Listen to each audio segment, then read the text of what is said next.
Oh, dominant teams in different times. The Golden State Warriors, Miami Heat.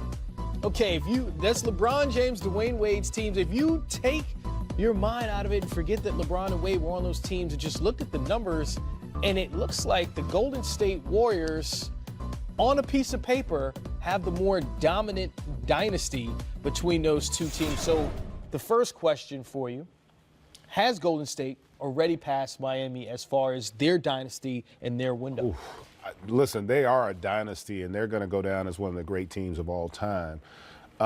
It's hard to compare teams from an era standpoint because my feeling is always, if you take a team from a different era to play against a team from this era, what rules are you going to play by? Okay, because if you took this Golden State team and you put them in the 80s or the 90s, if they had to play by those rules, you might give the edge to some of those earlier teams. But if you got to play by the rules today, I can't see a scenario where anybody's going to beat that team based on how the game's played today. With their ability to space the floor and shoot it, and now having DeMarcus Cousins, I mean, that's going to be a hard challenge for anybody to overcome because the physicality is not in the game, and the court's so much bigger today, Derek, than it was when we played, when you might worry about one guy making a couple threes. Now, you got guys in the league that are averaging 5 threes, made threes a game. And I remember playing in games where we didn't make 5 threes in a game. So it's just a different era. So where are you on this? If we're just looking at the actual numbers, Miami, Golden State, the 4-year run, not considering what the Warriors might do this postseason. I mean, it's tough. It is tough to try and pick one and say it's better than the other. I think they're different, like it says, different teams, different times. Just 5 years ago, we're talking about, it's 2019. This Heat team was in the finals in 2014. And think about even the difference in the way that they're playing. I don't know why you guys had to pick that Thunder footage. I was on that team. But just how different the game has evolved since then in terms of the way the Heat had to play in order to win titles and the way this Warriors team is playing to win its titles. I would say this Warriors team is maybe more efficient offensively in terms of their perimeter shooting, but the Heat defensively were physical and stifling. So I don't know if it's a better than Warriors Heat being better than the other team.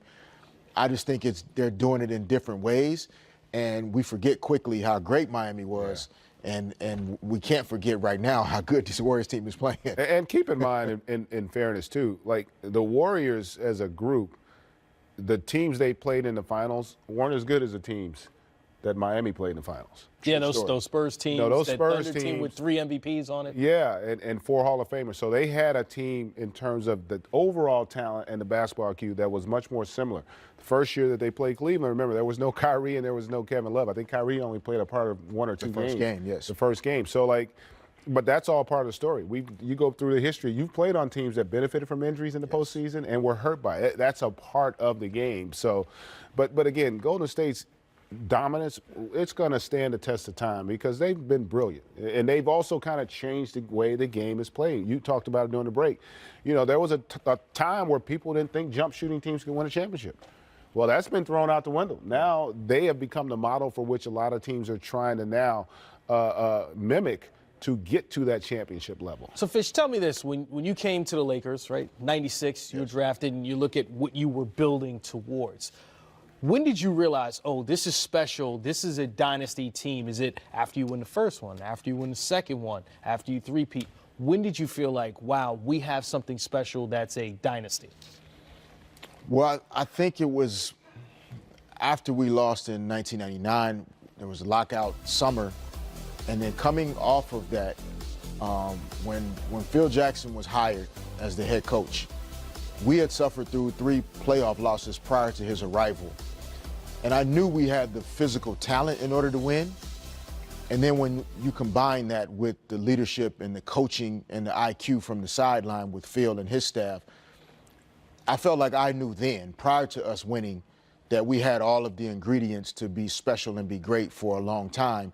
When you talk about Shaquille O'Neal, Kobe Bryant, Phil bringing in veteran guys like Ron Harper, who was on the dynasty teams of the Bulls, John Sally, AC Green, dynasty teams of Lakers in the late 80s.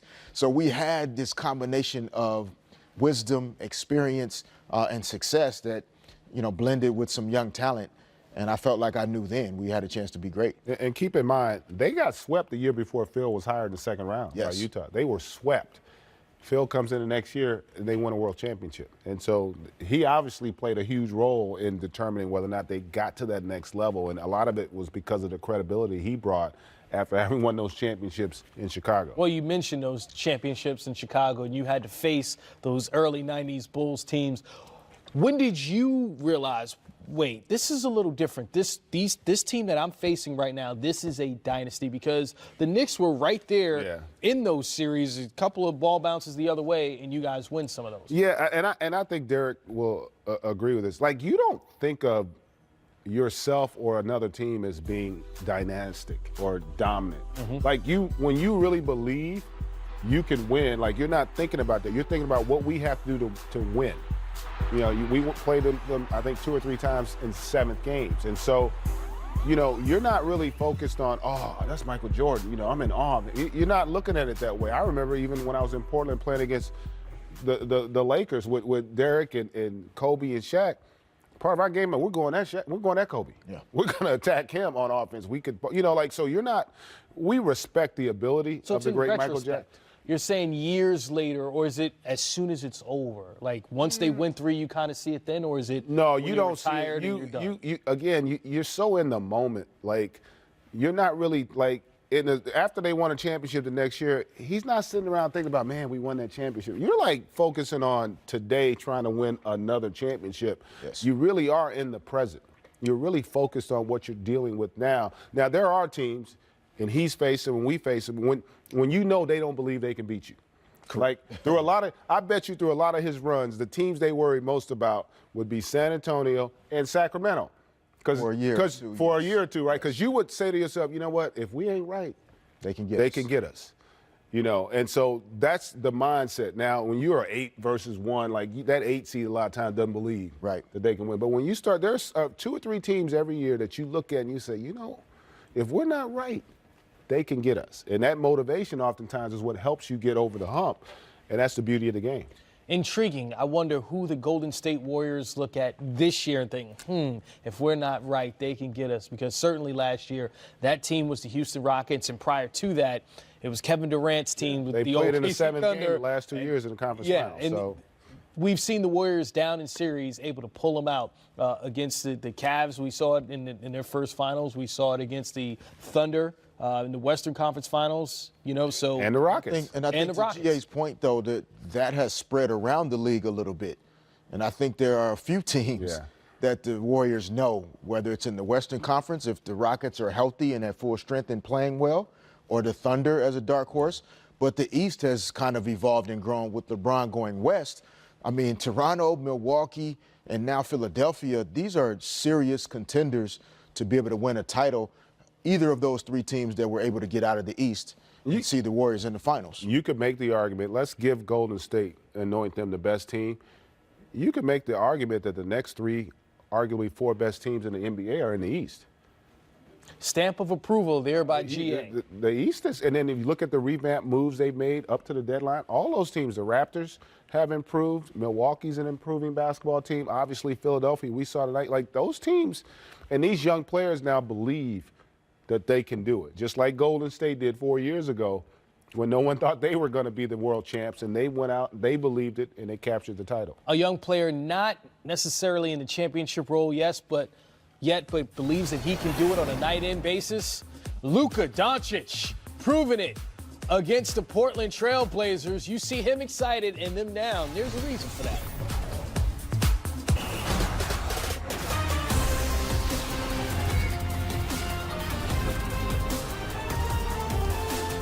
Draymond Green and the Golden State Warriors, they've got their mojo back.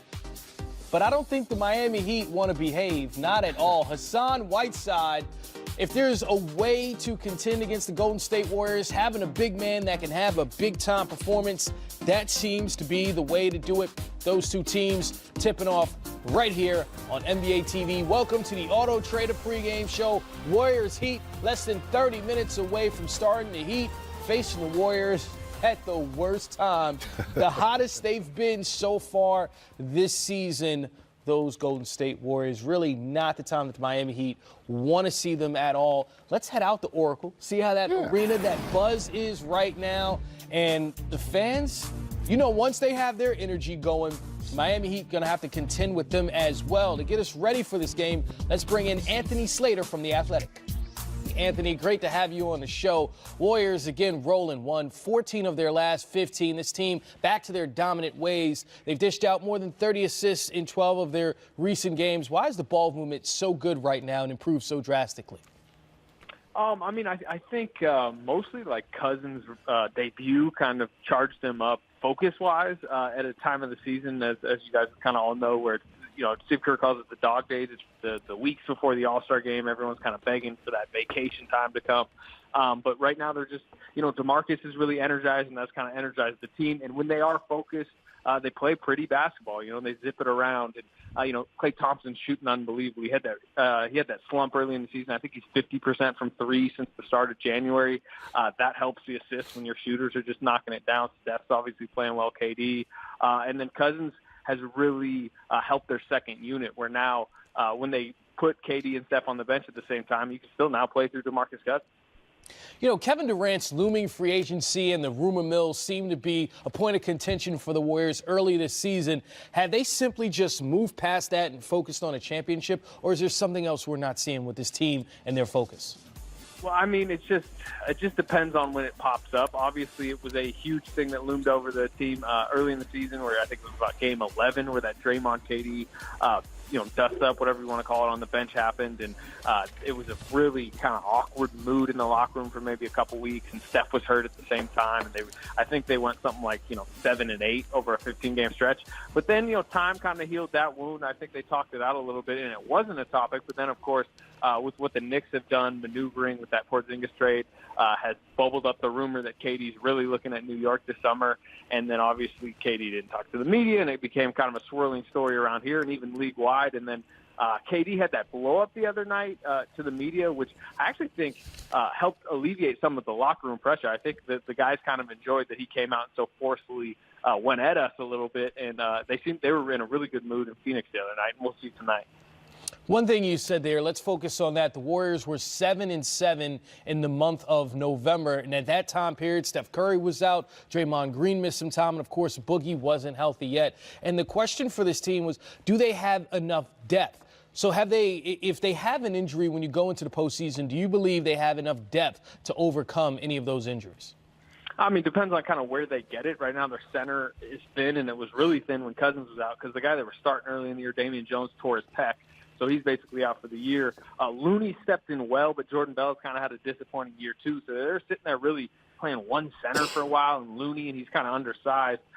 Cousins has helped push Looney kind of down the totem pole where he fits well into a bench role. But they still struggle with size. I mean, Joel Embiid came into Oakland in their lone loss they've had really in the last month. And really pushed them around inside, especially Looney. So I think they're a little vulnerable at the center, but there's rumors they're thinking about trying to go in the buyout market if Robin Lopez can wiggle free from Chicago. I think he'd help maybe shore that up. But I think they got a pretty deep 9-10 man rotation they're comfortable with in the playoffs. Certainly, we'll have to keep an eye on the Warriors and their depth at the center position. Then, Anthony Slater, appreciate your time. Thank you. All right, fellas, thanks for having me. And that team that's going to have to try and beat the Golden State Warriors tonight, the Miami Heat, losers in 4 of their last 5. You see them 3 games under 500, but still sitting in that 8th spot in the Eastern Conference. So let's focus on tonight with them.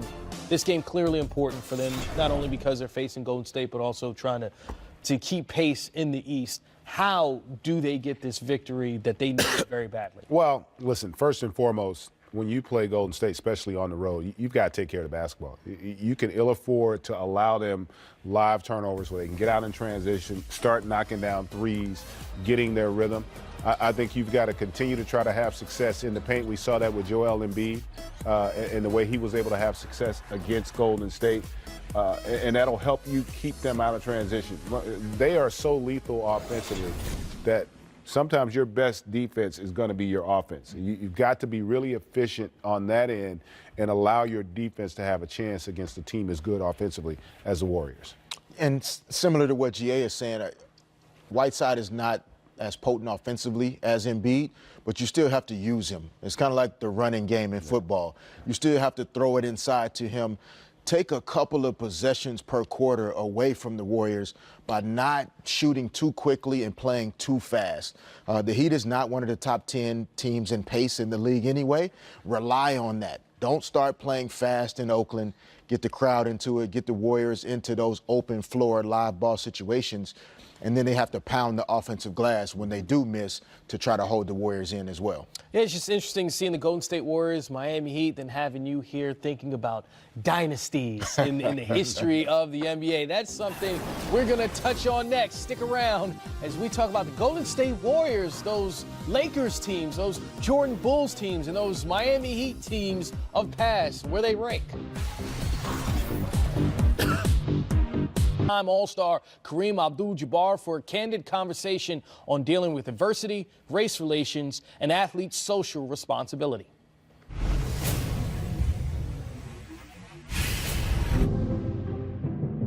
For a young African-American man during that period of time of the 60s, the 70s, and the 80s, what was it like for you? I was so lucky to have Bill Russell as a role model, you know, playing my sport. And he conducted himself, he wasn't like wild and, you know, out of control. Yeah. He's very dignified and spoke intelligently and to the point about the civil rights issues. Yeah. And, you know, that really helped me figure out my style. I always admired your ability to always be stately. And my mom and my sisters, who were big fans of yours, and they were always telling me, like, you know, this is how you want to carry yourself through the NBA. I sat at some of the games, and it amazed me some of the names that you were being called from the stands. You know, and at that time, they were calling you the N-word. They were calling you the big whatever, right? How did that make you feel? It made me feel like I had to deal with it just like John Lewis dealt with it. He talked about going across that bridge. And I remember watching that close to tears because I knew that they were going to get slammed, but they were doing that for all of us. It's funny, you mentioned your mom, and my mom will always be like Jackie Robinson, you know, see how he's intelligent and he speaks well, and I got it, you know. Yeah. You go to UCLA, you meet John Wooden from Martinsville, Indiana. The Klan right there in Indiana. John Wooden is your coach from Martinsville. How did you view him at first? Well, I didn't know what to think about Coach Wooden at first because he was so quaint, and he looked like he was still from 1910. He was born in 1910, he still looked like it. You know, he had a part up the middle of his head and everything. But he's so knowledgeable about the game and so open, and really someone who lived his Christian faith. He was into poetry and stuff, you know, he's an English teacher. One of his favorite poets, Langston Hughes. Yeah. Wow. The Harlem Renaissance. Wow. Oh my goodness, you know, and the time that he refused to take his team to a tournament unless they let him bring an integrated team. That was in the 1940s when he was coaching at Indiana State. Yeah.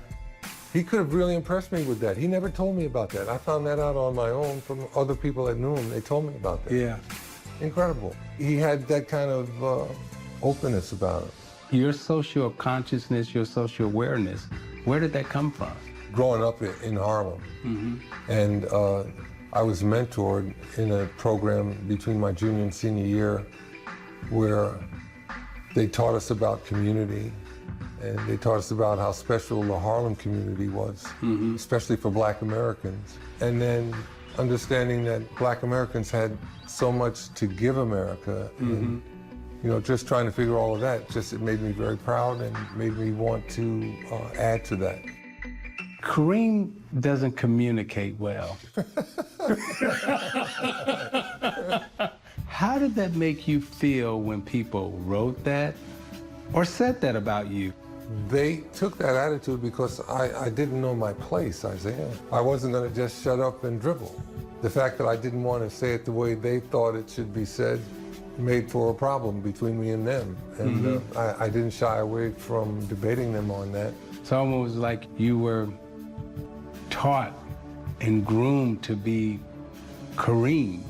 As Black Americans, this is how we have to learn how to live successfully. Yeah. That's the best way. Yeah. Did you ever break down? No, I just, the way I dealt with it was if I had a successful life, then I won. Right hand 12-footer,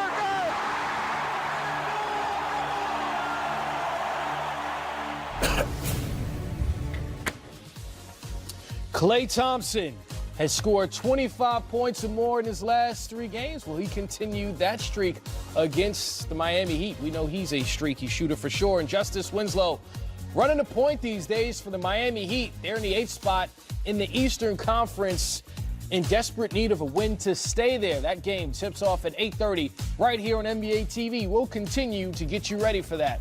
We return.